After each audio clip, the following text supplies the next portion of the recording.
Hey, what's up, everyone? My name is Jeff, and today we're going to have some fun playing Magic. And one of my favorite things to do with Magic is find ways to turn semi-boring decks, the decks that we've seen played over and over again, and try to find ways to make them fun again. And one of my favorite ways to do that is to try to find the several different versions of mono white and meld them together into a deck that works and try to figure out the numbers. And this is where it gets a little bit more competitive for me. Like, I try to make a deck that's pretty competitive, but I try to always make it fun and interesting by melding together different versions of the deck. So typically Leonin Lightscribe, Clever Lumimancer, and the Spellslinger deck is kind of on its own, a little bit separate from some of the other mono white decks. Leonin Lightscribe is good enough to be a part of a lot of things, but Clever Lumimancer, if you're playing a bunch of other creatures, it gets a little bit worse.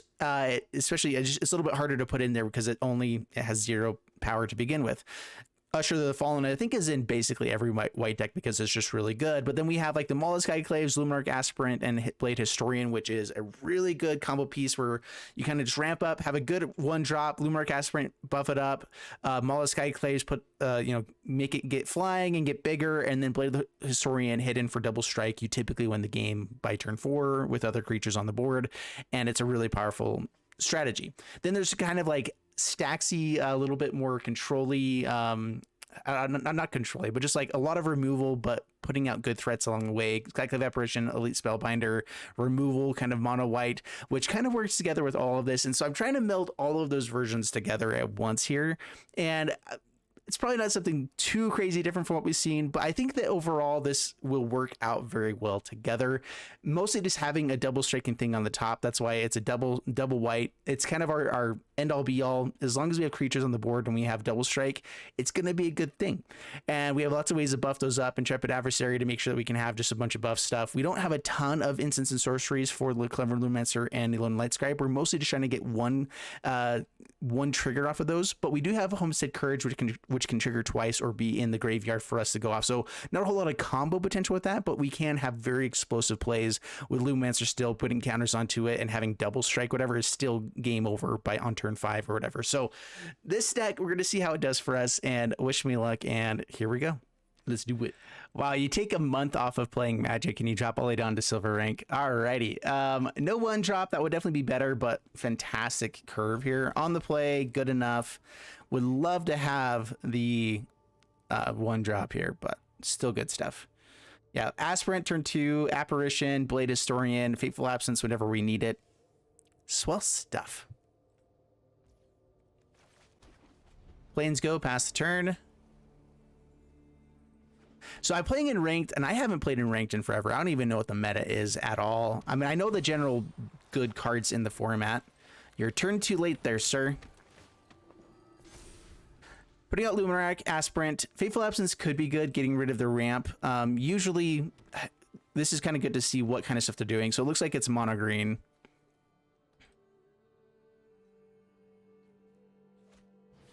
Ranger class. It's a Wolfie. Do they have another 1-drop to play here? Negative. All right, we're actually going to get rid of this Ranger class right away. Ooh, Lightscribe can be good. We can go Usher, Fallen, Lightscribe, Fateful Absence, buff the team, hidden for a ton. But I think we need to try to slow them down. So it's either Sentinel we get rid of or Ranger class. Let's go for Apparition.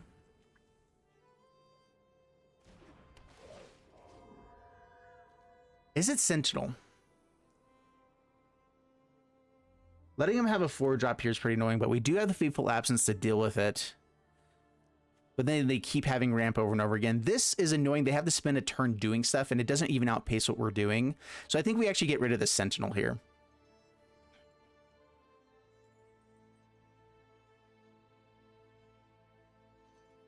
They could have Snakeskin Veil. Okay.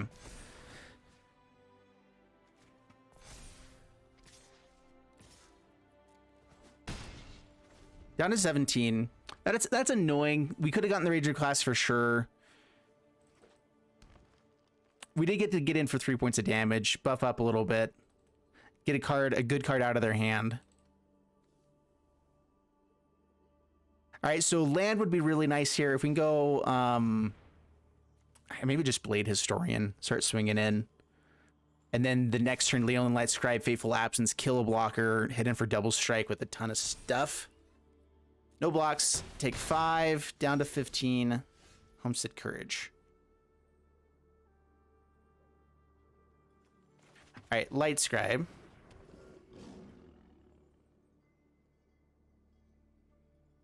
I can hit for a lot of damage here and put counters onto the Skyclave Apparition. I think we do that the next turn, though, when we can cast it twice. Let's go counter onto Apparition. Down to 11, pass the turn.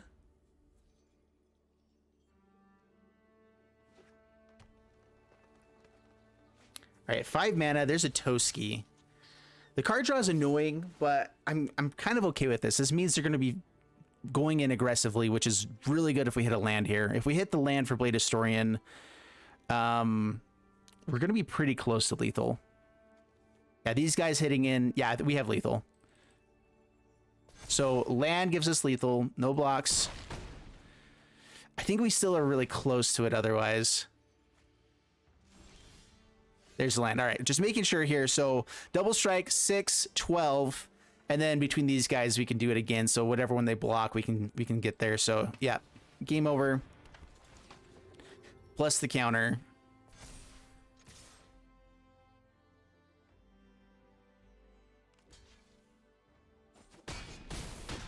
Yep.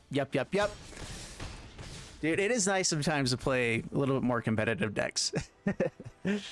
Still janky. I try to make my competitive decks as janky as possible, but yeah, that was fun. That was good stuff. Up against Sophocatro, and this is a sweet hand. Clever Lumimancer into Homestead Courage is so good.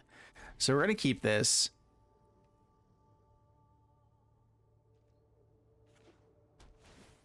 Evolving Wilds. All right, so either land like a landfall deck. Lands matters. Yep, green. Definitely lands matters. All right, so Lumimancer, we're hoping that they're going to go more mid-rangey with this one, trying to get the other big stuff, but not anything before then. Board wipe is a big possibility there. Typically Spellbinder would help with that, but if they've already foretold it, that's a big deal. Let's just do Homestead's Courage. Let's not put any more power on the battlefield just yet. If they want to board wipe, they're going to have to deal with this. Hit for 6, and this puts 2 counters onto it to where it's at least a valuable creature later on. I mean, like a 1 mana 2/3 is sweet. So they Doomscar right away, exactly what we're hoping for with that. We got everything we wanted to out of it. Faceless Haven, Spellbinder, then Maul in the next turn. So we just need to get rid of board wipe type stuff. Everything's a 4-drop. If they get the SS Chariot, we can get rid of that, and that'd be really nice. But Yasharn actually gets them up to their 5 and 6 mana slots, which maybe we want to stop that more. Because SS Chariot we can deal with what we have for the most part. But ramp is annoying. Because I think we can outpace him with Maul of Skyclaves hitting in. So yeah, let's go get rid of Yasharn. Hopefully don't find a land here. Tap land. All right, perfect. Good enough. Good enough. I have Faceless Haven as well. I could hit in with here. Go for 7. They're definitely going for Essica then, though.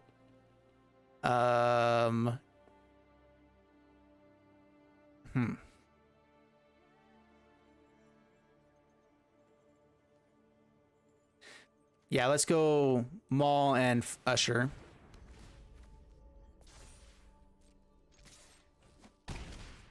Down to 9. So we don't get to lethal here. And they'll have 2 blockers, but we can get there in 2 turns. Having Maul in the Skyclaves means that they're going to have to find flying to deal with this or reach. And yeah, good stuff. We did it. Ranking up, guys. Silver tier 3. Booyah. Up against Karimata, and interesting hand. I like our 2 drops. Lots of removal. See, this is kind of interesting with a mesh of deck, is that our game plan is a little bit awkward, but that can be fun. See, even this is a little awkward. Cave of the Frost Giant. Typically, you want 2 snow lands, Faceless Haven, and then another white source. But this will come in tapped, so it's just awkward. So we play it out first, pass the turn. It's not like it's bad or anything, but yeah, we'll go Lightscribe, pass the turn. Apparition. Get rid of something good. Perfect. So, yeah, see, Faceless Haven doesn't even matter here because we're not going to be able to get enough snowlands anyway. So let's go more white sources first. Faceless Haven next turn. Hopefully we stop drawing lands. That would be swell.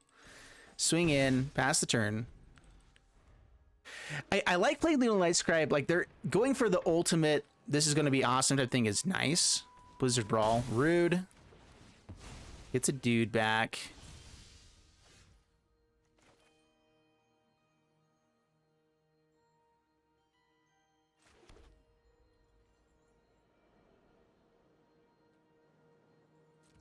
All right, we're going to attack in. I want to see if they'll block with something. Perfect. Exactly what we were hoping for. Okay, let's stop drawing lands, please. What in the world? I killed the wrong thing. It had the other guy on this side first.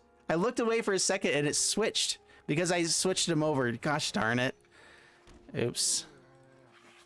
That was so dumb. Oh my goodness. Every unusable thing ever. We're gonna go and activate this. I'm totally fine trading off here. Hopefully they don't have enough power to give us this chariot anything. Yeah, we have another Faceless Haven, so it's fine right now. Going for the Cave of the Frost Giant could be nice here as well, but this at least forces them to be a little slower. If they do play something out, it might not be tokens. They might only be able to copy the clue token. They have tokens. Oh, that was so dumb. I looked away. I was looking over at my recording stuff, and they swapped places right when I was clicking on it. Yeah, more damage with Faceless Haven, so we swing in. See if they have Snakeskin Veil, I guess. Down to 14, past the turn. Come on. So many lands. We're only running 21 lands, like basic lands, and then 2 modal lands. So this is, we've only found our 21 lands so far. Like, this is ridiculous. Yeah, okay, we're dead. It's over. Maul isn't even worthwhile anymore.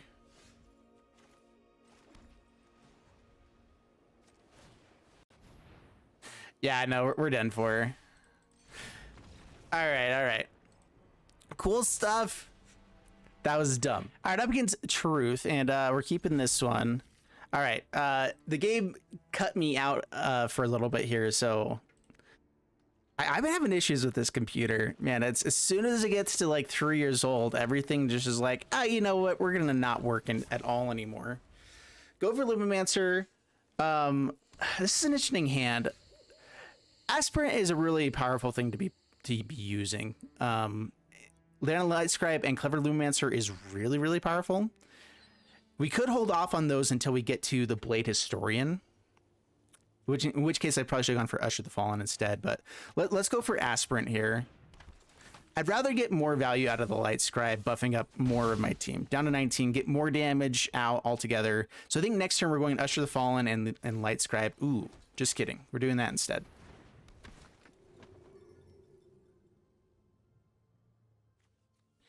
Daily Dispute. Shambling Gas can be really annoying here. They don't have any of their colors yet. Shambling Gas is annoying because of all of our 1 toughness stuff. Mihik Massacre is 2 lands away from being able to be usable. It's an interesting hand. All these things are really annoying, but if they don't find a land, it doesn't matter. And they have to find black source. They're probably going to have a lot of tapped black sources as well. Shambling Gas can potentially kill 2 of our guys. So just killing that right away could be worthwhile. And it gives them all the colors and whatever thing they need for everything else. Deadly Dispute could be worthwhile. That's a tough one. I think it's just Binding Old Gods, though. Get rid of the best thing that could be usable on turn 4. Let's get stuff out of range now. Down to 16. I mean, that's an awful hand for the lands they drew. They should have mulliganed that. They probably didn't because I timed out because I was out of the thing or whatever. Yeah, opponent swoops it up. All right. That worked out. quite well for us. If we had Blade Historian, we were just gonna dominate there. Otherwise, Leonin Lightscribe into buffing everything else up is awesome as well. Sweet stuff. Up against Soulless Ginger, and we're gonna keep this one. I think I've played against this guy before. I'm recognizing the name. All right, keeping this one. We're on the play. We have some 2-drops. Should be good. Stonebinder's a familiar. All right, so we're gonna go Aspirant first. Counters there. Trying to dodge removal as much as possible, and then use ours at the perfect time. Apparition is sweet stuff. Is it better than Spellbinder, though?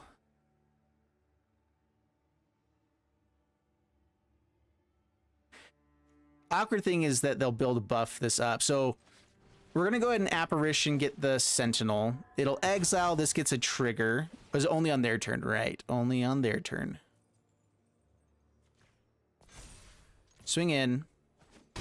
And we might just lead off with Maul of Skyclaves and just try to deal with anything that flies, get in for the 6, 7, 8, 9 damage every turn, and that should win the game here.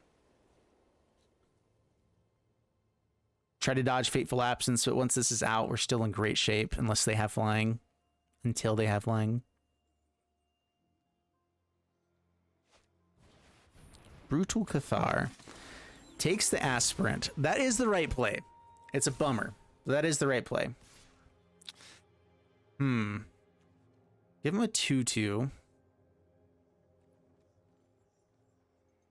Yeah, no blocks.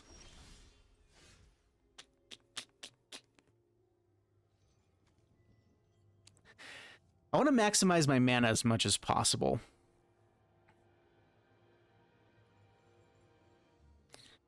And so hitting a land and having 2/2-drops would be much better than just playing our best 2-drop right now. It does get rid of this. We get a Luminarch Aspirant out of it. We get a swing in for 2, swing in for 3, put the counter onto it.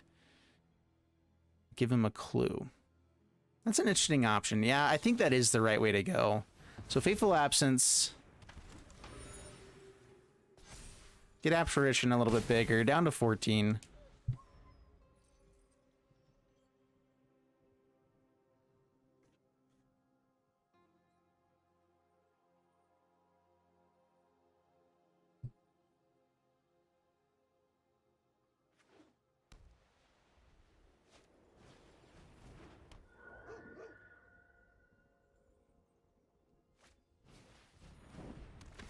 Sun Gold Sentinel.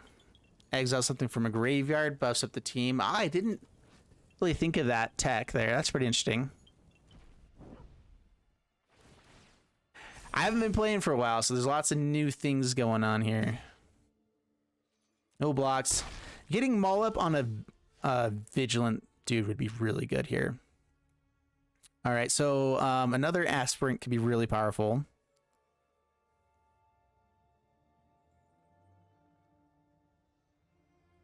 Elite Spellbinder. They're up to 4 mana anyway.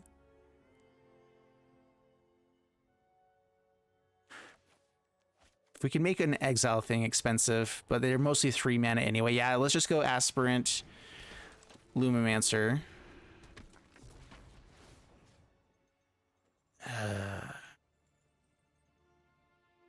I'd love to just stack up on this, but their type of removal they have will be able to just shred through this anyway. But having a 5/5 would be able to let us block. And so if they don't have removal, best thing possible. If they have removal, worst thing possible. And so, I don't know.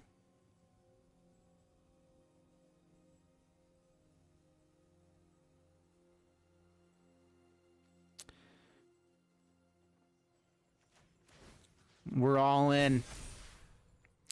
No attacks past the turn.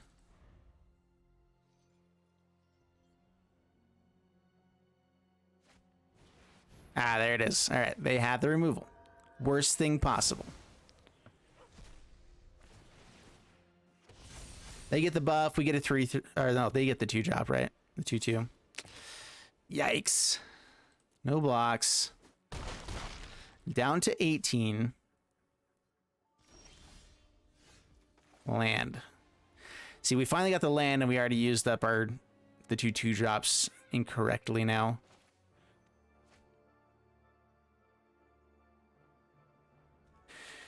Having first strike, I think, is their best option now. Just to be able to slow them down.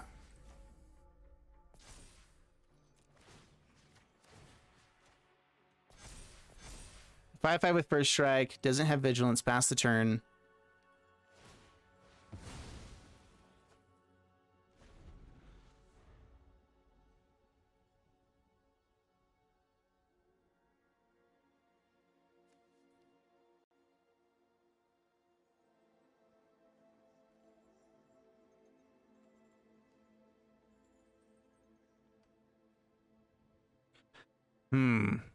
I don't think we have a shot.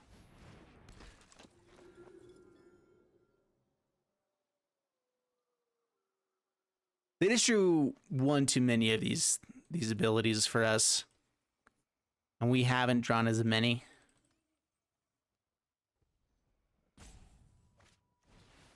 I guess we had we had removal twice as well. Maul the Skyclaves of their own. Yeah, that's game.